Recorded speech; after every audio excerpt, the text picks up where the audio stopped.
Mismong campaign nga nitong si Magnus ay isiniluwalat ni Riley at nitong si Blair ang tunay na pagkatao nitong si Allison.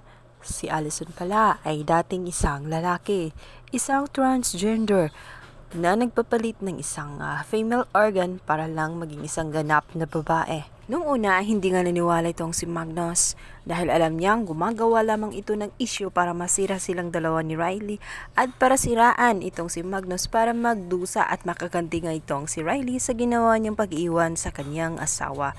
Subalit nang ipakita na nga ni Riley ang mga dokumento na nagpapatunay na totoo ang kanyang sinasabi, dito na nga siya inis na inis dahil nalinlang nga siya sa isa palang hindi tunay na babae. Nagising sa katotohanan itong si Magnus dahil talagang isinakripisyo niya ang lahat-lahat, maging ang kanyang career, pati ang kanyang kasal dito kay Riley para lang ipagtanggol itong si Allison para mas piliin nga.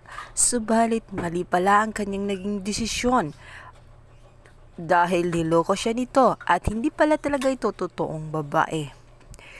Sa galit nga ni Magnus ay muntik niya mapatay itong si Allison.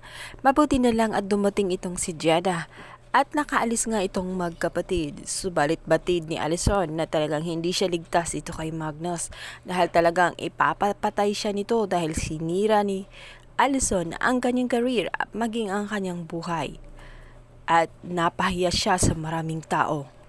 Samantala, nalaman nga ni Greta ang nangyari kay Allison.